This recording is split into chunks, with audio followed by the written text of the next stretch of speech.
오늘 우리에게 주시는 하나님의 생명의 말씀은 요한복음 15장 9절부터 17절 말씀인데요.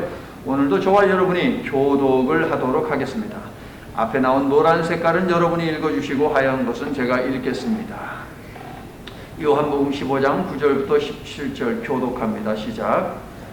아버지께서 나를 사랑하신 것 같이 나도 너희를 사랑하였으니 나의 사랑 안에 거하라. 내가 아버지의 계명을 지켜 그의 사랑 안에 거하는 것 같이 너희도 내 계명을 지키면 내 사랑 안에 거하리라. 내가 이것을 너희에게 내 기쁨이 너희 안에 있어 너희 기쁨을 충만하게 하려 합니다. 내 계명은 곧 내가 너희를 사랑한 것 같이 너희도 서로 사랑하라 하는 이것이니라. 자기 친구를 위하여 자기 목숨을 버리면 이보다 더 큰 사랑이 없다.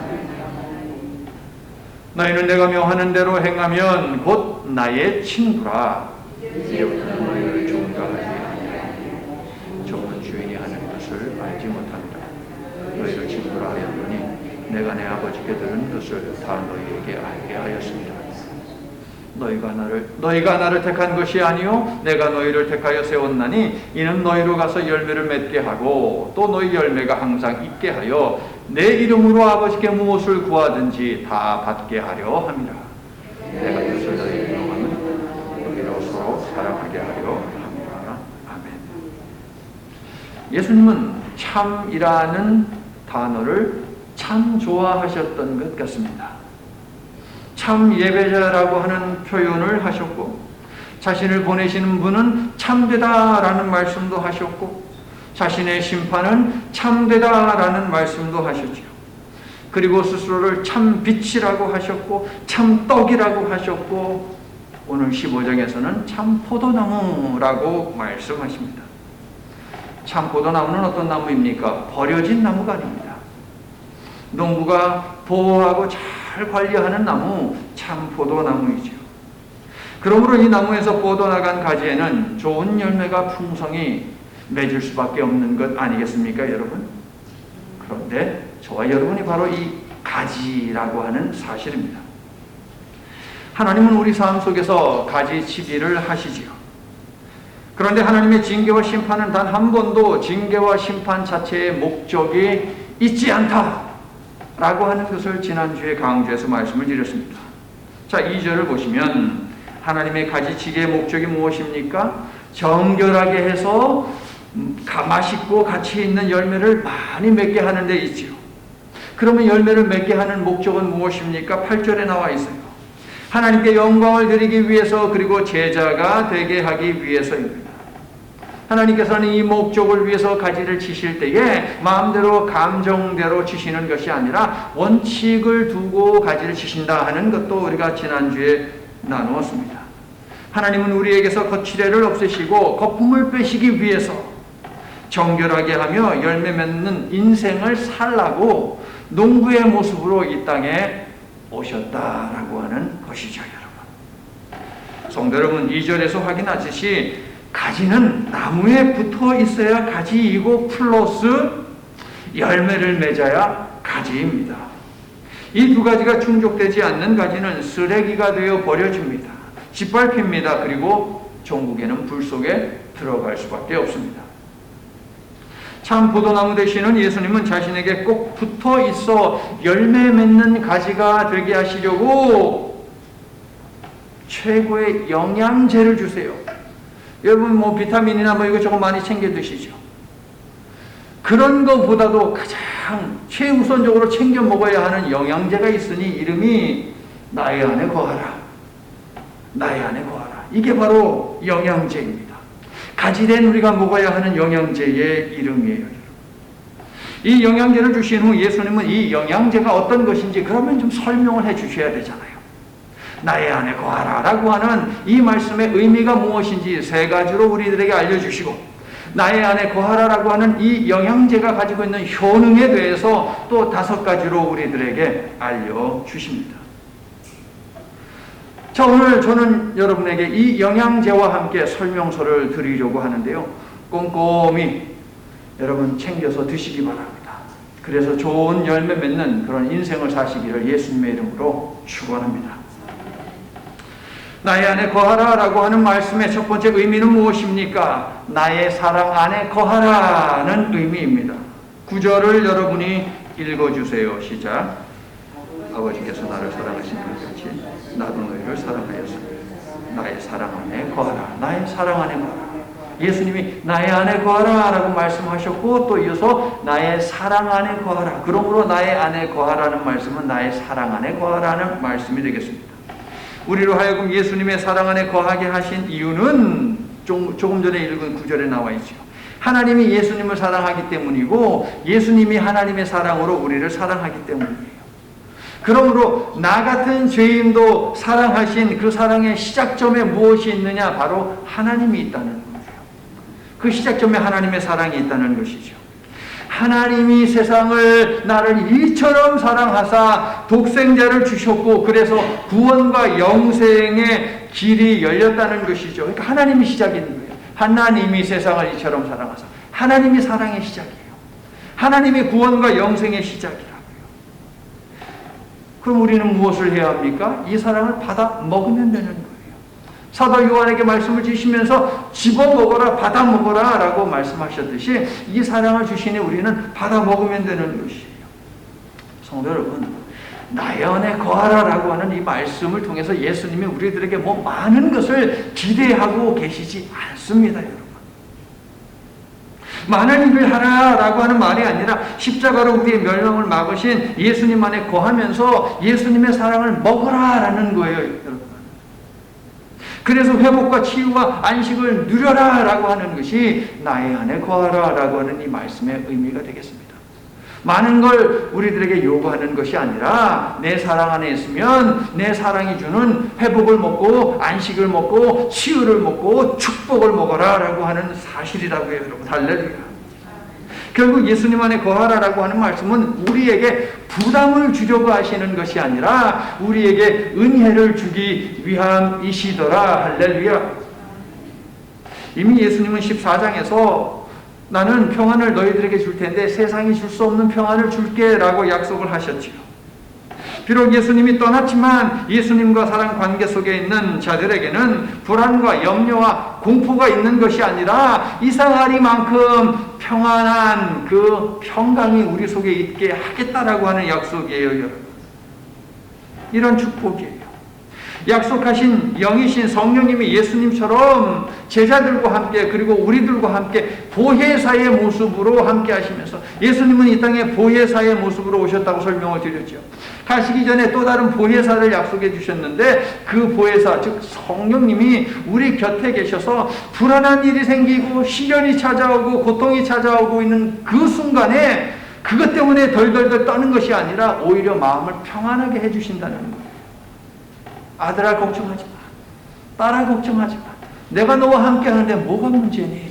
해결된다. 문제는 해결된다. 너는 반드시 치유된다. 이 문제도 아니야.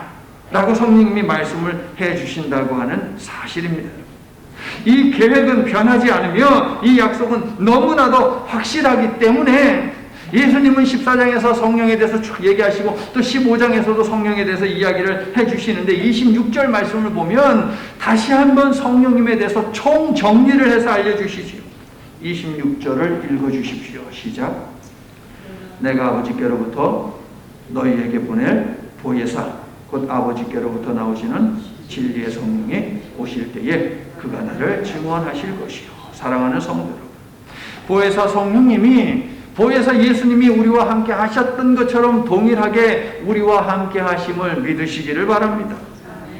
그러므로 성령님이 여러분의 마음에서 근심과 두려움을 몰아내시고 예수 그리스도의 평강으로 잔잔하게 만들어 주심을 순간순간 느끼며 감사하며 사는 저와 여러분이 될 수 있기를 예수님의 이름으로 축원합니다. 나의 안에 거하라. 자, 이 말씀의 두 번째 의미는 무엇이냐? 나의 계명 안에 거하라 라고 하는 것이 되겠습니다. 이제 10절을 읽어주세요. 내가 아버지의 계명을 지켜 그의 사랑 안에 거하는 것 같이 너희도 내 계명을 지키면 내 사랑 안에 거하리라. 자, 여기 다 나오죠. 예수님 안에 거하는 것은 예수님 사랑 안에 거하는 것이고 예수님의 계명 안에 거하는 것이다. 내 계명을 지키면 내 사랑 안에 거하게 된다. 자, 이 말씀은요, 여러분, 사랑의 실체가 무엇인지 우리에게 알려줍니다. 많이들 착각을 합니다. 사랑은 감정이라고. 사랑은 감정이 아니고 사랑은 말씀입니다. 말씀을 지키는 것이 사랑이라고 이야기하지. 자, 남자와 여자가 서로 결혼할 때에, 서로 연애를 할 때에 서로 약속한 것이 있습니다. 그 약속을 지키는 것이 사랑이지 어떤 감정에 이끌리는 것, 그것이 사랑이 아니라는 거예요. 예수님을 사랑한다는 말은 예수님의 계명을 지키는 것입니다. 예수님의 말씀이 내 안에 있으면 나는 예수님 안에 있는 것이고, 그리고 예수님의 사랑 안에 있는 것입니다. 그래서 어떻게 되는데요? 계명을 지켜요. 계명을 지키면 무엇을 하는데요? 세 번째 의미에서 나오게 됩니다. 자, 이러한 이유로 계명을 지킨다라고 했어요. 이러한 이유로 말씀을 공부하는 일에 소홀히 해서는 안 되는 것이죠. 말씀의 사람이 되기 위해서 매일매일 우리는 하나님의 말씀을 묵상해야 됩니다. 그런데 묵상하는 것으로 끝나면 안 돼요. 왜? 묵상만 하다 보면 사도행전에 나오는 이디오피아 내시처럼 될 수 있어요.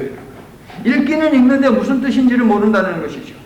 그러므로 말씀에 대한 가르침이 있고 말씀을 통해서 하나님의 뜻을 보여주시는 그 예배에 나와야 한다는 거예요.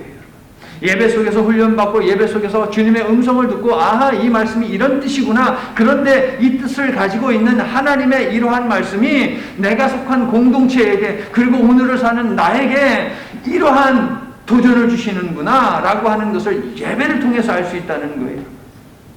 방에서 백날 첫날 텔레비전 틀어놓고 그거 본다고 되는 것이 아니에요, 여러분.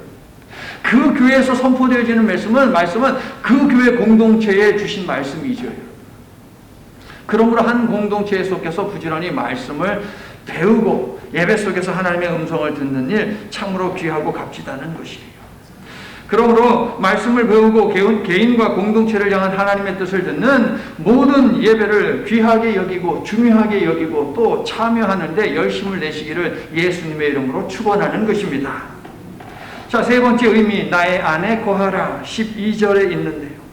서로 사랑하라고 하시네요.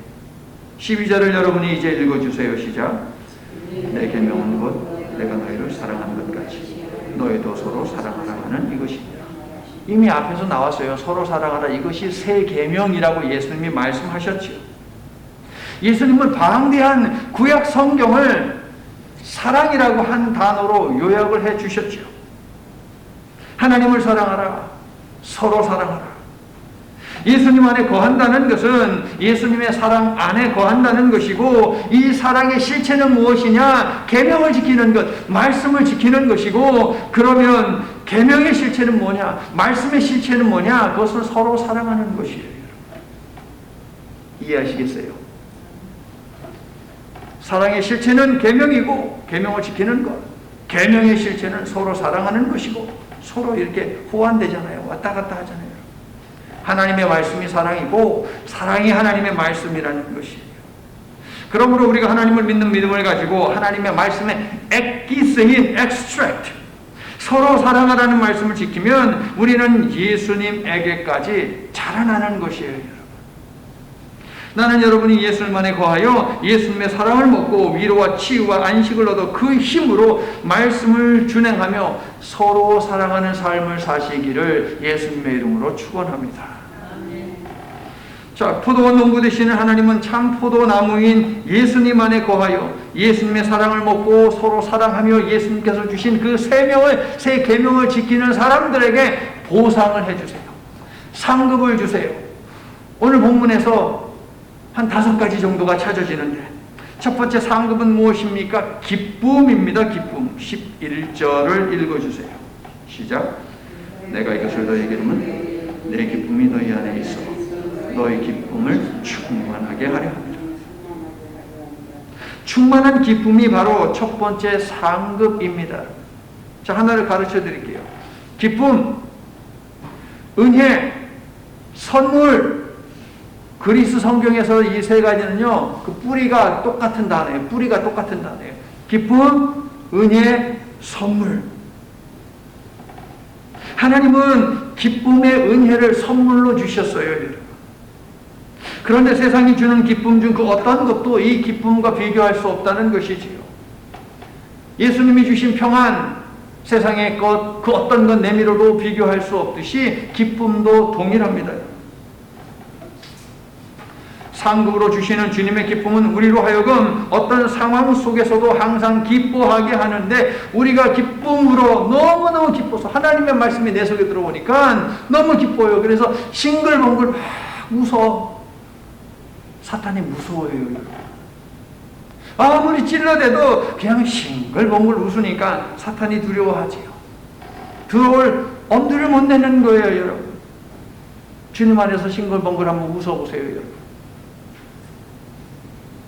여러분, 기쁨이 가득한 사람들의 특징이 뭔지 아십니까, 여러분? 긴장이 가득해봐요, 여러분. 화장도 잘 먹지 않잖아요. 기쁨이 가득하면 화장도 잘 먹어. 한국은 성형천국 아닙니까? 그래서 다른 나라들에서도 성형수술 받으려고 한국에 가잖아요, 여러분. 필요하면 해야 하겠지만, 혹시라도 나는 왜 이렇게 잘 안 웃어지시 하시는 분들은 웃는 얼굴 성형수술 한번 해보세요, 여러분. 우리가 기뻐서 싱글벙글하면 사탄이 들어올 엄두를 못 내요. 예수님이 주시는 기쁨 말이에요, 여러분. 세상이 주는 기쁨은 금방 사라져요, 여러분. 금방 사라집니다. 아이고, 나 로또 됐다 하면서 막 즐거워하는데 숫자가 틀려서 내가 숫자를 잘못 봤어. 방금 기뻤는데 그 다음에 아주 속상하고 열불이 나죠. 자, 예수님 안에 거함으로 얻게 되는 기쁨이요, 우리로 하여금 하게 만드는 일이 있는데요, 예수님 안에 거하는 사람으로 하여금 기쁨 충만하게 해가지고 서로 사랑하게 한다는 거예요. 기쁨이 충만하면 서로 사랑하게 돼요. 그러니까 예수님 안에 거하게 하신 이유도, 우리에게 세상이 줄 수 없는 기쁨과 평안을 보상과 상급으로 주신 이유도 서로 사랑하게 하기 위함이라는 말씀입니다. 자, 두 번째 상급이 13절부터 15절에 있는데요, 따라해 볼게요. 친구 맺기. 자, 이것은 관계의 축복입니다. 관계의 축복을 이제 하나님께서 주신다는 거예요. 자, 요한복음 1장부터 12장은 표적의 책이라고 부르고, 13장부터 20장까지의 말씀은 영광의 책이라고 부른다고 말씀을 드렸죠. 그러면 13장부터 영광의 책이 시작하는데요, 영광의 책을 시작하는 첫 번째 말씀 13장 1절이 어떻게 말을 하는지 여러분이 좀 알려주세요. 13장 1절 읽어주세요. 시작. 유월절 전에 예수께서 자기가 세상을 떠나 아버지께로 돌아가실 때가 이런 줄 아시고, 세상에 있는 자기 사람들을 사랑하시되 끝까지 사랑하시니라. 십자가 고난과 죽음을 앞둔 예수님은 유월절 식사 자리를 미리 준비하셨고요, 그곳에서 자신의 죽음을 알리시지요. 그리고 죽음의 의미를 설명하셨습니다. 성찬식도 거행하셨고 세족식도 거행하셨습니다. 하지만 제자들은 이러한 예수님을 배신합니다. 예수님은 제자들이 배신할 것을 이미 알고 계시지요. 예수님은 우리가 잠시 후, 며칠 후, 몇 달 후 또 넘어질 것도 아시지요, 여러분. 그럼에도 불구하고 우리 예수님은 어떻게 사랑하시냐? 끝까지 사랑하는 거예요. 아이고 얘야, 너 일주일 후면은 또 그냥 감사가 네 입에서 떠나갈 거 나는 알아. 하지만 나는 여전히 너를 사랑한단다. 이게 바로 우리 예수님의 사랑이에요, 여러분. 자, 끝까지 사랑한다는 말은 무슨 말입니까? 죽을 때까지, 죽기까지 사랑한다는 말이죠. 오늘 말씀 15장 13절부터 15절에서 예수님은요, 자신이 죽을 때까지 끝까지 사랑할 세상에 있는 자기 사람들을 뭐라고 부르신다고요? 정답 나왔어요. 크게 시작. 친구라고 불러주세요. 예수님 안에 거하는 사람, 예수님의 사랑 안에 거하는 사람, 그래서 예수님의 계명을 지키면서 서로 사랑하는 사람은 예수님이 친구로 인정을 해 주신대요, 여러분. 야, 여러분 예수님의 친구예요, 여러분. 하나님이신 거룩하신 분이 죄인된 인간과 친구 먹기를 한다? 이해가 안 가죠. 하지만 우리가 믿는 하나님은 바로 그런 분이세요, 여러분. 우리와 친해지기 위해서, 눈높이를 맞추기 위해서 사람으로 이 땅에 오시기까지 하셨는데 왜 우리의 친구가 아니 되시겠습니까, 여러분? 자, 그런데 여러분, 하나님의 친구 맺기는 예수님 때에만 있었던 것이 아니라 이미 오래전에 있었습니다. 2주 전 수요일날 우리가 야고보서를 배우면서 수요일날 나오신 분들은 야고보서를 통해 확인을 했습니다. 자, 이스라엘이 믿음의 조상이라고 부르는 사람이 누구죠? 아브라함이지요.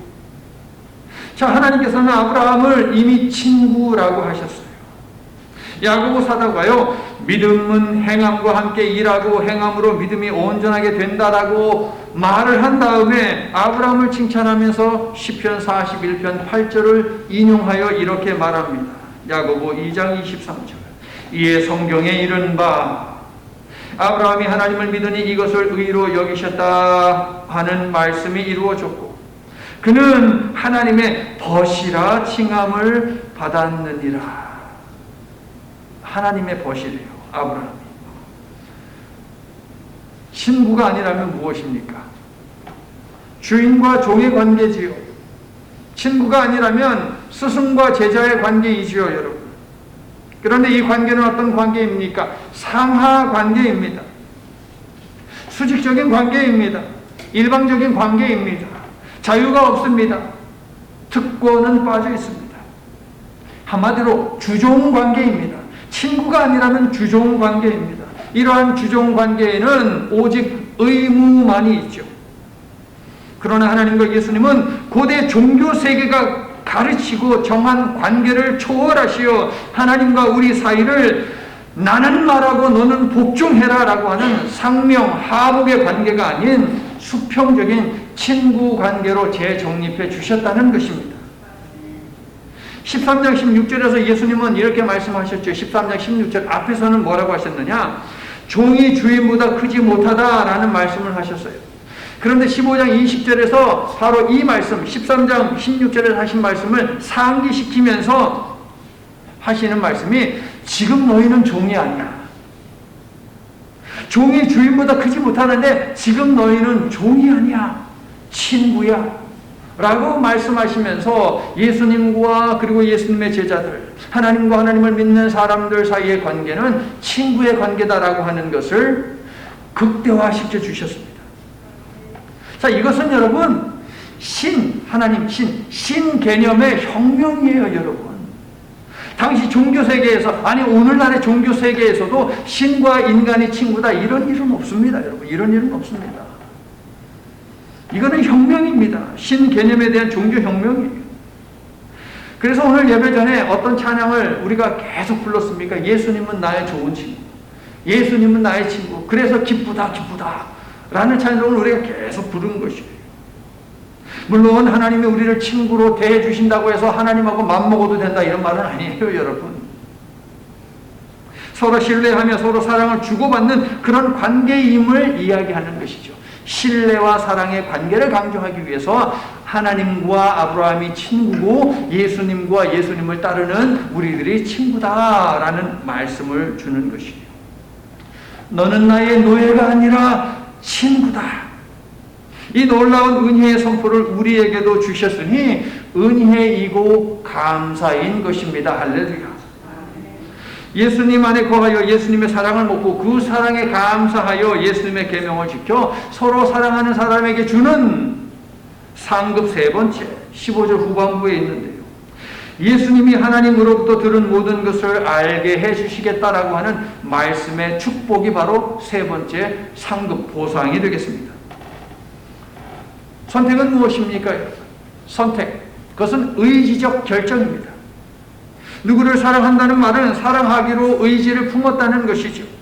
그래서 결혼도 하고 하는 것 아니겠습니까? 사랑에는 선택적 의지가 있는 것이에요. 그리스 성경 16절에서 예수님이 우리를 강한 의지로 선택을 하셨다라는 부분이 강조되어 있어요. 한국말 성경에는 강조가 안 되어 있는데 그리스 성경을 보면 에고 하면서 내가 하는 것을 예수님은 강조를 하세요. 의지를 가지고 내가 너를 선택을 했다. 요한일서 4장 10절과 19절을 보게 되면 하나님의 강한 선택적 의지를 강조하는데 하나님께서는 그 의지를 가지고 우리를 선택해서 무엇을 하셨느냐? 사랑하셨다. 우리가 하나님을 사랑한 것이 아니요 하나님이 먼저 우리를 사랑하셨다라고 하는 이 대목에서 역시 하나님의 선택적 의지가 강조되어 있습니다. 하나님의 이러한 사랑의 근거가 되는 것이 무엇입니까? 바로 성경입니다. 성경. 말씀을 생각나게 한다고 했어요, 여러분. 성경은 하나님 사랑의 결과물인 것이죠. 하나님 사랑의 결과물. 그게 어디에 있는데 증거돼봐? 하나님의 말씀, 성경. 하나님은 자신의 사랑을 세상 모든 사람들에게 알리기 위한 방법으로 성경을 의지적으로 선택하시어 탄생시키셨다는 말씀이에요, 여러분. 예수님은 하나님의 말씀은 이 성경이 무엇을 말하는지, 하나님 사랑의 결과물인 이 성경을 통해서 하나님은 사랑의 대상인 우리에게 무엇을 가르치기를 원하신지를 잘 알고 계시죠. 요한복음 1장 18절을 보면 예수님은 하나님의 품 안에 계신다라고 이야기하는데, 그 그림을 통해서 제가 여러분에게 몇 차례 이렇게 말씀드렸죠. 하나님의 품 속에 있는, 하나님의 심장 속에 있는 것을 예수님이 그대로 자신의 심장으로 가지고 오셔서 인간의 모습으로 이 땅에 오셔서 우리들에게 그것을 다 알려주셨다.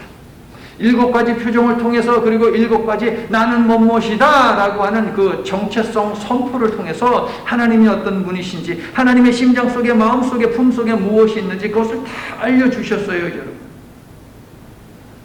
예수님은 성경에 담은 하나님의 마음, 역사를 지탱해온 그 힘을 그대로 가지고 오셔서 우리들에게 드러내 주신 성육하신 하나님이시라는 것입니다. 고백하시면 아멘 합시다. 그리고 하나님의 마음으로 우리를 사랑하셨는데 17절을 보시면 예수님 사랑의 목적이 나오죠. 17절. 예수님이 왜 우리를 사랑하세요?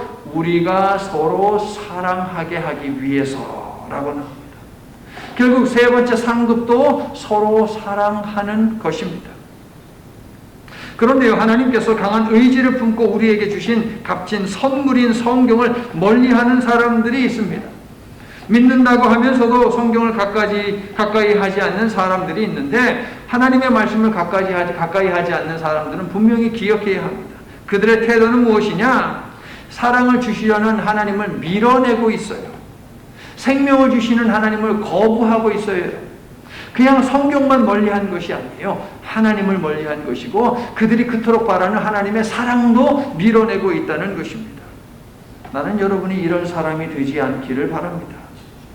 사실 우리가 아무리 밀어내고 거절해도 성경은 여전히 존재하죠. 여러분이 아무리 하나님을 밀어낸다고 해도 여러분의 집에 성경이 있죠.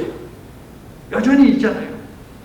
그와 마찬가지로 하나님의 사랑 역시 여러분이 금방 손에 쥘 수 있는 그곳에 있다는 거예요, 여러분.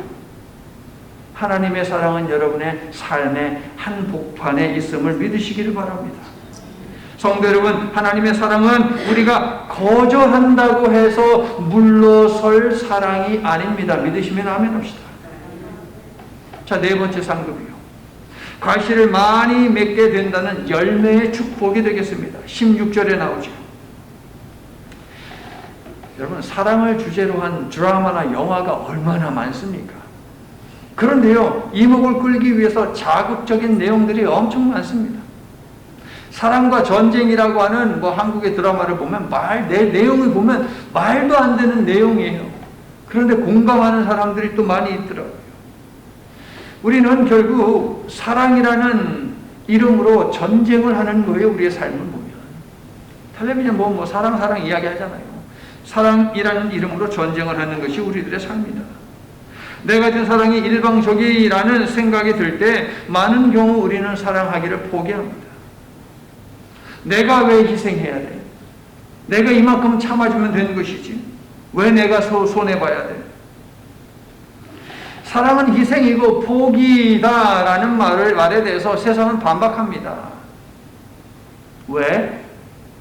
왜 너만 희생해야 되는데? 사랑 줬는데 그거 봐, 너는 그냥 끝이 뭐야? 절망감 뿐이잖아. 너 충분히 했어. 이제 그만 해도 돼. 절대 안 바뀐다니까. 너 바보니? 세상은 우리들에게 이렇게 계속 속삭입니다. 끝내라고 조장합니다. 그러나 예수님 안에 거하며 서로 사랑하는 사랑은 절망하지도 않고 포기하지도 않습니다. 희생한다고 해서 손해봤다는 생각도 하지를 않습니다. 그래서 파괴적이지 않습니다. 오히려 내가 죽더라도 열매를 맺는 그런 사랑을 하게 된다는 것이죠. 무자비한 자들 앞에서 굴하지 않고 믿음을 지키고 주여 저들의 죄를 용서하소서라고 그렇게 죽어간 수많은 순교자들을 보십시오. 어떻게 그렇게 순교할 수 있었을까요, 여러분? 하나님의 사랑이 그들을 사로잡았기 때문이죠. 다른 이유는 없어요. 세상이 말하는 사랑의 가치와 예수님이 가르치신 사랑의 가치는 이처럼 하늘과 땅 차이입니다. 성도 여러분, 우리는 아브라함을 믿음의 조상으로 둔 사람들이지요. 아브라함은 축복의 통로입니다. 믿음의 조상이라고 하는 것은 축복의 통로라는 말입니다. 그를 만나는 사람마다 그로 인해 축복을 받기에 그를 축복의 사람, 축복의 통로라고 부르는 것입니다. 이것이 바로 과실을 맺는다라고 하는 말씀의 의미가 되겠습니다. 나를 만나는 사람마다 그들이 복을 받는 거예요. 나는 여러분이 축복의 통로가 되어서 여러분과 함께한 사람이 어떠하든 여러분이 어떤 사람을 만나든 그들 모두 복을 받게 되기를 바랍니다. 여러분의 사랑으로는 당연히 안 되니까 여러분이 받은 예수님의 사랑으로 그렇게 하십시오. 그래서 구원의 결실을 많이 맺는 축복의 통로가 되시기를 예수님의 이름으로 축원합니다. 여러분이 만나서 악수하는 사람마다, 여러분이 만나서 눈을 맞추는 사람마다 여러분을 인해서 축복을 받는다. 야, 얼마나 좋습니까, 여러분? 하나님은 그렇게 여러분이 되기를 바라고 하나님은 그렇게 여러분을 만들어 주실 수 있는 분이심을 믿습니다. 마지막 다섯 번째 상급은 무엇입니까? 무엇이든 예수님의 이름으로 구하면 다 받게 된다라고 하는 응답의 축복입니다.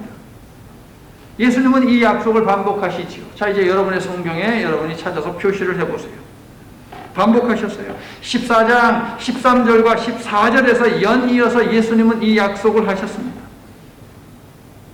15장 7절에서도 예수님은 이 약속을 하셨지요. 그런데 오늘 보면 16절에서도 이 말씀을 또 하십니다.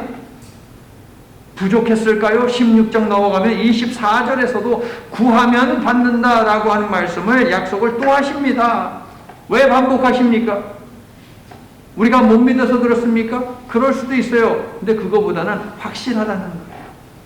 확실하다는 거예요. 우리가 예수님의 이름으로 구하면 예수님이 들으시고 이루어 주신다라는 것이에요. 우리가 확신해가지고 예수님의 이름으로 기도하기를 예수님은 이만큼 바라고 계신다는 것이죠. 우리가 예수님 안에 거하며 예수님의 사랑으로 서로 사랑하라는 새 계명을 지킬 때에 우리에게 반드시 따르는 상급 중의 상급, 최고의 상급이 무엇이냐, 이거 아니겠습니까, 여러분? 여러분이 믿음을 가지고 기도하기만 했다 하면 다 들어주셔. 세상의 기적도 이런 기적이 어디 있습니까? 축복도 이런 축복이 어디 있습니까? 상상해보세요, 여러분. 벌써 그냥 기쁨이 충만해서 얼굴이 삐죽삐죽하네, 여러분. 너무 좋아가지고. 내가 기도만 하면 예수님이 다 들어주셔. 이러한 응답의 축복을 받으면 우리 가운데 기쁨이 충만하지 않을 수가 없죠, 여러분. 무엇이든 기도하면 이루어진다. 그러나 여러분, 오해는 마십시오. 이 기적이, 이 약속이, 이 축복이, 이 상급이 놀랍다, 놀라웠다라고 할 때 우리가 놀라는 이유는 무엇이냐? 구하면 다 이루어진다라고 하기 때문에 놀라는 것이 아닙니다. 예수님 안에 거할 때에, 예수님의 사랑을 공급받을 때에 우리가 예수님의 이름으로 드리는 기도가 하나님께 영광이 되는 기도로 바뀌는 것 때문에 놀라는 거예요. 나의 욕심대로 나의 정욕을 채우기 위해서, 오직 나의 필요만을 채우기 위해서 기도를 했었는데 이제 타겟이 바뀌어요. 하나님 나라와 하나님의 정의를 위해서 내가 거기에 초점을 맞추는 인생으로 바뀌었다는 그 사실 때문에 놀라는 것이요, 여러분. 그래서 어느덧 우리는 예수님의 안목으로 세상을 읽기 시작하고 예수님의 심장으로 기도하고 있다는 이 사실을 내가 보면서 어머 하고 놀라는 거예요, 여러분. 할렐루야. 내가 이렇게 바뀌다니, 나도 이렇게 바뀔 수 있다니, 하나님은 살아계시구나. 그래서 놀라는 거예요, 여러분.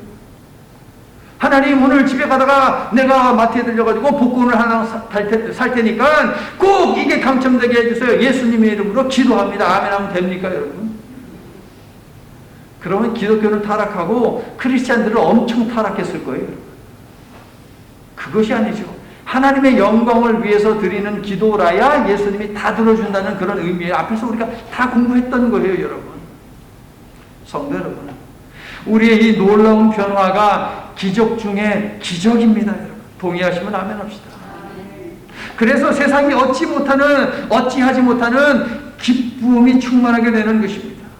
이런 기도라면 우리 예수님은 다 들어주시겠다고 하니 나는 여러분의 기도는 언제나 하나님께 영광이 되는 영혼을 살리고 사람에게 희망과 생명을 주는 하나님 나라와 하나님의 선교를 위한 그런 기도가 될 수 있기를 위해서 예수님의 이름으로 축원합니다. 이제 말씀을 마칩니다. 성도 여러분, 기도를 할 수 있다는 것은 은총이죠. 그런데 그 기도에 대해서 응답을 받는다라고 하는 것은 더욱더 큰 은총입니다. 예수께서 포도나무 비유를 주시고 나의 안에 거하라 라고 하시면서 이에 대한 상급으로 기도에 관해 다시 한번 약속해 주신 그 이유는 무엇일까? 다가오고 있는 핍박과 순교라고 하는 고난의 시간 때문이에요. 포도나무의 비유는 이 내용을 빼고 이 사실을 빼고 이해하면 엉뚱한 이야기가 되어버리는 거예요. 제자들에게 지금 고난이 찾아오고 있는데 이 고난을 대처할 수 있는 방법을 알려주기 위해서 포도나무 비유를 주시는 거예요. 여러분, 1차적으로 그것을 볼 수 있어야 돼요. 여러분, 18절을 볼게요. 세상은 예수님의 제자들을 미워할 것이라고 하죠. 20절도 보세요. 세상은 제자들을 핍박할 것이라고 합니다. 여러분, 세상은 본질적으로 어둠입니다. 어둠과 빛은 공존할 수 없죠. 어두운 곳에 빛이 딱 들어오면 어두움은 그냥 물러가는 것입니다. 마찬가지로 어둠의 자식들은 빛의 자녀들을 거부할 수밖에 없어요. 그래서 미워하고 핍박을 가하는 것이죠. 세상이 성도와 교회를 거부하는 이유가 무엇이냐라고 할 때 대부분의 우리는 이렇게 이야기합니다. 예수님이 빛과 소금이 되라고 우리에게 말씀하셨는데 오늘날 성도들이 빛이 되지 못하고 그 다음에 소금이 되지 못해서 교회가 빛의 역할을 감당하지 못해서 세상이 미워하는 것이다 라고 이야기합니다. 틀린 말은 아닙니다. 그런데 단지 이 이유일까요, 여러분? 이 이유뿐일까요? 그렇지 않아요. 예수님은 그렇지 않다라고 이야기합니다. 그것이 이유라고 말씀하지 않습니다. 대신에 세 가지 이유를 말씀하세요. 세상의 성도를 미워하는 궁극적인 이유는 첫 번째 18절. 그들이 예수님을 미워하기 때문입니다. 예수님은 어둠이 본질인 세상을 밝히기 위해 참 빛으로 오셨죠. 그래서 어두움이 참 빛 대신 예수님을 미워할 수밖에 없는 거예요. 예수님을 미워하니 예수님을 따르고자 애쓰는 우리는 당연히 미움받을 수밖에 없다는 것이죠. 두 번째, 세상의 성도를 미워하는 이유는 19절. 소속이 다르기 때문입니다. 예수님은 세상이 아닌 하나님께 속해 있는 분이시죠. 그래서 예수님을 세상이 미워했습니다. 유대 종교 지도자들은 세상에 속한 자들이에요. 그래서 하나님께 속해 있는 예수님을 엄청나게 미워했습니다. 그리고 그 세상은 이제 예수님께 속해 있고 속해 있기 위해서 몸부림치는 성도들을 당연히 미워할 수밖에 없어요. 그들의 소속은 세상이지만 우리들의 소속은 누구? 예수님이기 때문에. 세 번째, 세상의 성도를 미워하는 이유는 23절에 있습니다. 세상은 하나님을 미워하기 때문입니다. 예수님은 하나님의 아들이며 하나님께서 인류 구원을 위해 보내신 분이시죠. 어둠의 속성은 무엇입니까? 멸망입니다. 그런데 하나님은 그 세상을 구원하기 위해서 보내셨다니까요. 그러므로 당연히 어둠의 자식인 세상 사람들은 성도를 미워할 수밖에 없죠. 왜? 그 성도는 어둠을 물러내고 그 속에서 멸망이 아닌 생명을 주시고자 하는, 구원을 이루고자 하시는 그 하나님을 믿는 사람들이기 때문에 세상은 성도를 미워한다는 것이에요. 그러므로 이 모든 것은 누가 하는 짓입니까? 사탄 마귀가 하는 짓이죠. 하나님을 미워합니다. 하나님께 소속되어 있다는 그 이유 때문에 미워합니다. 또 예수님을 미워합니다. 사탄 마귀가 하는 것이죠. 그러나 성도 여러분, 빛의 자녀는 미워하고 핍박하는 세상이라 하더라도 환영하고 칭찬하고 사랑한다는 거예요, 여러분. 세상에 넘어간다라고 하는 말이 아닙니다. 세상을 대적하되 가장 큰 계명이 사랑이고 율법의 완성도 사랑이며 하나님은 사랑이시기 때문에 세상의 가치와는 다른 그 위대한 사랑을 힘입어 예수님의 이름으로 세상을 위해 기도하게 된다는 거예요. 여러분, 온 세상을 위해서 기도하시죠. 이 미국을 위해서 기도하시죠. 대한민국을 위해서 기도하시죠. 인도네시아를 위해서 기도하시죠. 독일을 위해서 기도하시죠. IT를 위해서 기도하시죠. 그 세상을 위해서 기도하는 이유가 뭐예요? 우리 속에 예수님이 담아주신 예수님의 사랑이라는 거예요. 내 사랑 가지고 거기 살고 있는 그 수많은 고아들을 우리가 어떻게 사랑할 수 있고, 문둥병에 걸려서 정말 팔도 없고 다리도 없고 이런 사람들을 우리가 어떻게 사랑할 수 있습니까, 여러분? 예수님이 사랑할 수 있는 사랑을 주셨어요, 여러분. 제자들은 그렇게 했고, 그래서 저 죽어가는 자 다 구원하고 죽음과 죄에서 건져내며, 이러한 응답을 얻어냈어요. 제자들은 그렇게 했고 이러한 응답을 받아냈습니다. 그 증거가 무엇이에요? 바로 우리들이잖아요. 하나님을 알지 못했던 우리도 하나님을 알고 믿고 예배하는 이 자체가 제자들을 통해서 성령께서 역사하셨다라고 하는 그 증거죠. 또 우리가 하나님 안에서 있다, 예수 그리스도 안에서 있다라고 하는 그 증거가 뭡니까? 하나님의 선교를 감당하잖아요. 부족하지만 성령의 역사하심을 믿고 말입니다. 사랑하는 성도 여러분, 신앙생활 열심히 하여 하나님께 영광을 드리려고 하는데 애를 쓰는데 잘 안 됩니까? 오늘 드린 나의 안에 거하라, 저 영양제의 설명서를 꼼꼼히 씹으면서 묵상을 해보시길 바랍니다. 읽고 또 읽고 기도하십시오. 반복해서 묵상하십시오. 예수께서 약속하신 기도의 능력이 여러분의 삶에도 반드시 나타나 하나님 나라를 위한 여러분의 기도도 이루어지도록 하나님께서 축복해 주시기를 예수님의 이름으로 축원합니다. 생명의 하나님, 우리를 독생성자 예수님께 붙어있도록 믿음을 주셔서 감사합니다. 예수님 안에 거하는 훈련을 통해서 모든 상황 속에서 기뻐하게 하시고 말씀으로 충만하게 하시고 많은 열매를 맺으며 하나님 나라와 의의 초점을 맞추며 살도록 도와주시옵소서. 나 같은 죄인을 친구 삼아주신 예수님의 은혜에 항상 감사하면서 우리도 예수님을 끝까지 사랑하며 살도록 믿음의 뿌리를 날마다 깊게 내리도록 축복해 주시옵소서. 예수님 이름으로 기도합니다. 아멘.